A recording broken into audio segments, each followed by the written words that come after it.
एक आइकॉनिक किरदार चेन्नई एक्सप्रेस में निभाने के बाद में one more time you are ready with the very iconic very historical किरदार। जी। जब पहली बार ये ऑफर है तो क्या चल रहा था दिमाग में? मुझे लगता है किसी भी एक्टर के लिए बहुत सौभाग्य की बात होती है अगर आपको रावण जैसा किरदार करने को मिल रहा है, क्योंकि रावण से अल्टीमेट विलेन, अल्टीमेट किरदार है ही नहीं। और इतने सारे शेड्स हैं रावण के जो पहले कभी हमने देखे नहीं हैं। हमने सुने हैं, हमने अपने दादा दादी से, अपनी नाना नानी से सुने हैं इसके बारे में। आप अगर बड़ों से बात करेंगे घर में, किसी ऋषि ब्राह्मणों से बात करेंगे, तो आपको ऐसी ऐसी कहानियाँ बताएंगे वो रावण के बारे में कि आप शॉक हो जाएंगे कि अच्छा ये वही रावण है जो रामायण के हैं। तो इस वजह से जो एक अलग सा एक रिस्पेक्ट भी आता है रावण के लिए। तो मुझे तो बहुत बड़ा सौभाग्य लगता है कि मुझे ऐसा किरदार करने को मिला। और मैं भी अपने आप को एक शिव भक्त मानता हूँ, और उनसे बड़ा शिव भक्त था ही नहीं। तो कहीं ना कहीं बहुत बहुत अच्छा लगता है मुझे करके। और मुझे लगता है कि it's a once in a life time opportunity. और पूरी कोशिश करूँगा मैं इसे पूरी शिद्दत से करने के लिए, क्योंकि ये ऐसा किरदार है कि बिना शिद्दत के इसे किया नहीं जा सकता। तो मतलब कुछ तैयारी की, क्योंकि बहुत सारे लोगों ने रावण निभा चुके जी। बड़े और छोटे जी। पर्दे पे। कोई कुछ तैयारी की? जी, एक्चुअली इस हमारी रामायण में जिस तरह से रावण को लिखा गया है, उसे बताया गया है, जब आप देखेंगे तो आपको समझ में आएगा मैं क्या कह रहा हूँ। और शुरुआत से ही जिस तरह से हमने अपने रावण को दिखाया है बहुत अलग है। जो जैसे मैंने आपसे कहा, आपने ऐसा रावण देखा नहीं होगा। तो वहीं से आपको समझ में आ जाएगी कि इस बार हम क्यों 2024 में एक और रामायण लेकर आ रहे हैं, जो ऐसा क्या लेकर आ रहे हैं जो लोगों ने नहीं देखा है। तो ऐसी ऐसी छोटी छोटी कहानियाँ जो जैसे मैंने आपसे कहा कि आपने सुनी होंगी पर देखी नहीं, बच्चों ने आजकल नहीं सुनी होगी शायद। तो उनके लिए ये कहानियाँ हैं, उनके लिए ये स्टोरीज़ हैं।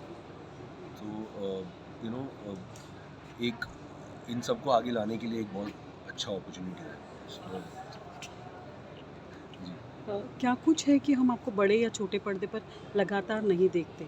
मतलब you make us remember you in our review, we make us remember you in our heart while watching you very in जी। A playing any of the जी। कैरेक्टर। तो जी। क्या कुछ है, क्यों गैप लेते हैं आप अपना? मेरा प्रॉब्लम है मैम, एक तो मैं बहुत ज़्यादा एम्बिशियस नहीं हूँ। दूसरी बात ये है कि जब तक मुझे कुछ अच्छा नहीं लगता मैं करता नहीं हूँ। मैं दाल चावल दाल रोटी चलती रहती है, ईश्वर की कृपा है। तो जब तक कुछ बहुत अच्छा नहीं आएगा मैंने सोच लिया मैं नहीं करूँगा, क्योंकि जो काम आप केवल पैसे के लिए करो या कुछ में मज़ा नहीं आता। मैं करके देखा है मैंने थोड़ा, तो बिल्कुल आनंद नहीं आता। तो इससे अच्छा कम काम करो, पर ऐसा काम करो जो लोगों को अच्छा भी लगे, एक प्रभाव भी छोड़े, और जो आप किरदार कर रहे हो उसको आप करते हुए आपको भी मज़ा आए।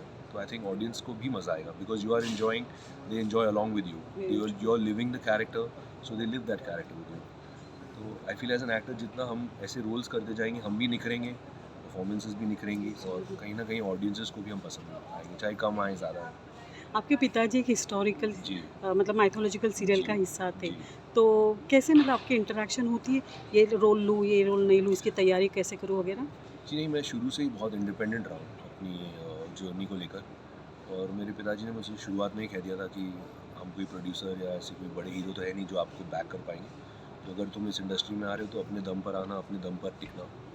तो उसी को अपना आदर्श बनाकर चला हूँ मैं। तो my decisions have been mine, my failures have been mine, my successes have been mine.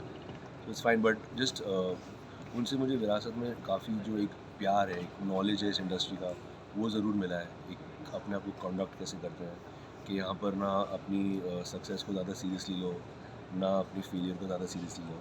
जैसे आप सब आज यहाँ हैं क्योंकि यहाँ हैं, वरना कोई this not the otherwise. Just be काम थ्रू इट ऑल। वो एक चीज़ सीखने को मिली है। रावण का किरदार है, मतलब बहुत ही बड़ा किरदार है। जी। मतलब आपने जैसे कहा, जी। एक शिव भक्त, एक बड़ा विलन, जी। मतलब अपने पौराणिक जी। कथाओं का। तो इसके लिए मतलब एक्चुअल विलन तो था, देखा है हमने, उन्होंने शिव तांडव भी लिखा है। जी। लेकिन समाज में बहुत सारी ऐसी बातें होती हैं जो विलनिश होती है। तो आप उस पर कुछ टिप्पणी करना चाहेंगे? वही तो समाज है ना ma'am, there is black and white and everything along with it, that makes it what it is. कोई भी चीज़ पूर्णतः सफ़ेद या काली नहीं हो सकती। That's life. श्रीमद् रामायण के बाद में आप क्या कर रहे हैं? Ma'am, I have another release coming up now, IPF and Amazon. फिर एक कन्नड़ा फिल्म मेरी रिलीज वाह! होगी जी।